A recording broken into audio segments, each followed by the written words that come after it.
Hello, welcome to this class. This class is about research methodology. This is an introduction to research, lecture 1, part 1. This class mainly design and develop for those who are novices in the research area. So without further ado, I'll take you through the class. So basically, engineering research plays a crucial role in advancing technologies and finding solutions that benefit society and community. Now, engineering is defined as the application of scientific principles to develop practical systems and processes that address real-world application. And the basic of engineering research is stemmed in the scientific method. And the scientific method involves a systematic approach, investigation, where researchers make observation, conduct experiments, develop theories, perform calculations, and create models. So these are basically the research in engineering and scientific field. Now, to ensure the reliability and dependency of the accuracy of research findings, research should undergo a process, we call it peer review. And peer review means expert in the field will critically evaluate your research work to confirm whether it is valid or not. And even though still the process is not reliable completely. So still it has to be validated. Thus, we try to limit the condition and circumstances around the research. The research means that we are conducting investigation and we are trying to develop new products, services, and infrastructure that means that meet the needs of society and community. Now, a hypothesis. In this slide, we talk about a hypothesis. A hypothesis is a sentence that we are trying to be tested for its validity. Now, disproving a hypothesis is much easier than proving a hypothesis. Now, to disprove a hypothesis, you need only one counterexample to do that. Therefore, often this leads to limiting conditions that modify the original hypothesis to apply only under specific circumstances. Example of hypothesis, we can throw some examples in this slide. For example, all mechanical systems can be described by simple harmonic motion equations. So that's one hypothesis. Now, this hypothesis can stand true for many systems and it can be valid. However, if we find one counterexample that would disprove it, then we can say that the hypothesis is not valid. Another example, the maximum efficiency of a solar cell is 28%. Now, if you find a solar cell with higher than the rate 28%, for example, 40%, then that means you managed to disapprove this hypothesis. So to make it valid, you have to try all the cases. Now, history and philosophy of science involves the scientific method and how new knowledge is formed through theories that are tested and confirmed by observation and experimentation and building on established theories. So we might have, or we have, two types of research. Research, we are proving theories based on experimental test or observation, or there's another type, we develop theories and then later on down the road research will be carried out through experiments, and they will prove the hypothesis. So two types. One type is research completely conducted through experiments and observation, and it can be proved and valid, or it can base on theories and calculations. Now, there is at least one example of the second second type, season of Uranus. I mean, this planet was found early, but it wasn't through the experiments. Another type of research is that the Mendel's law of genetics, this Mendel's law proved or found based on the experiments on the planet of beans, and then the theory was proved. Now, engineering research versus science research. Now, engineering research differs from science research, through these following points. The first, research must be applied to human systems, and research must yield practical outcomes. Research must yield outcomes which benefit humanity. Research must be ethically based, and also research should consider environmental outcomes.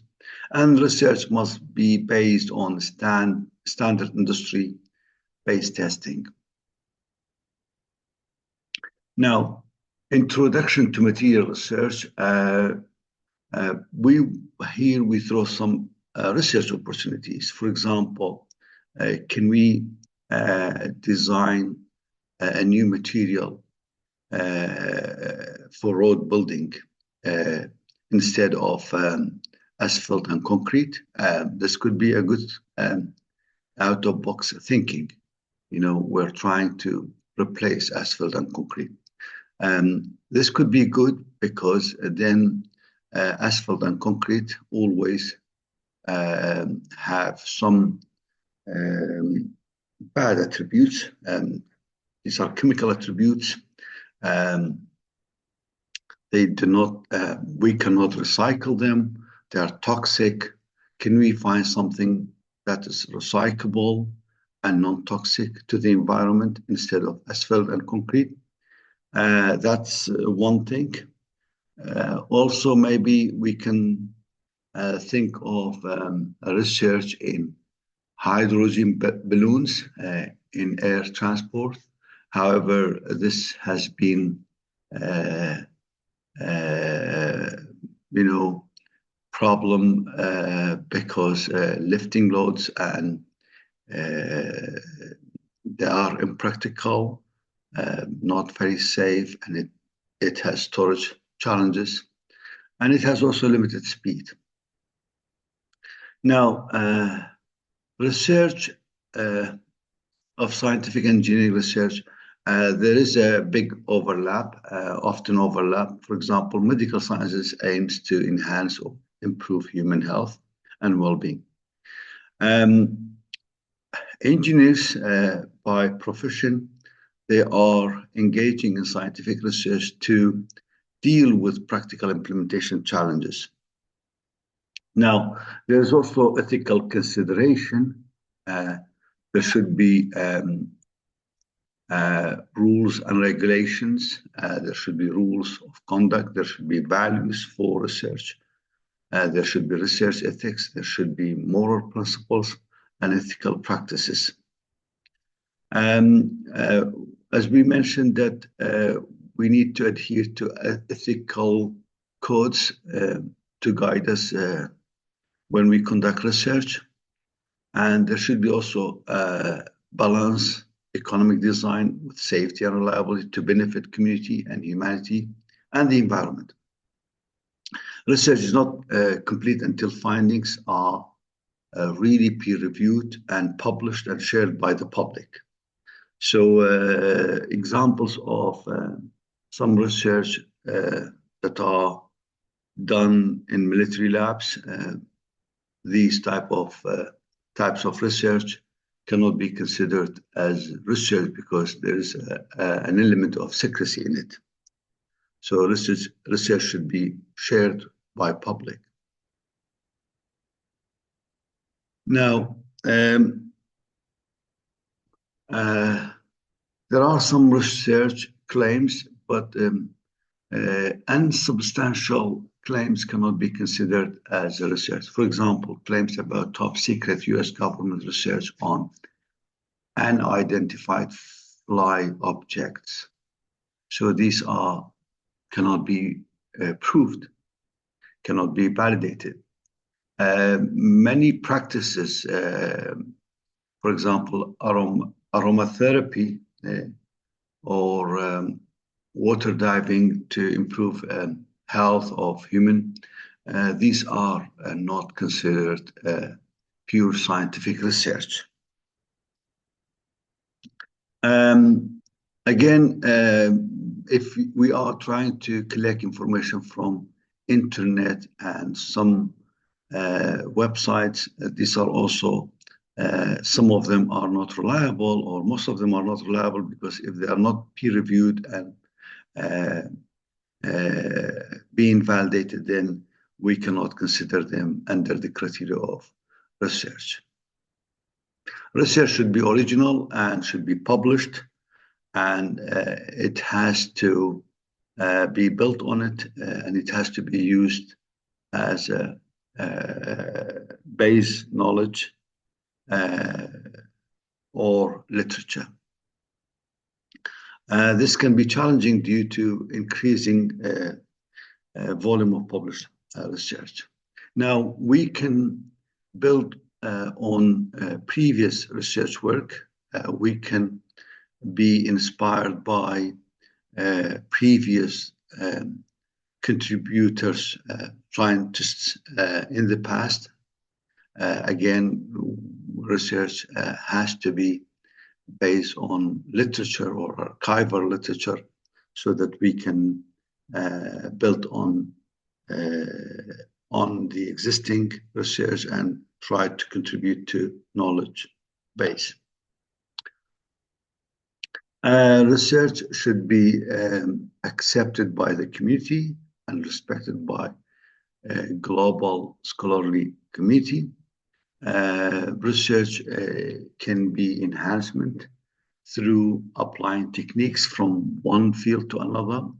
You can always adapt techniques and concepts to improve results. Also, you can improve current technologies.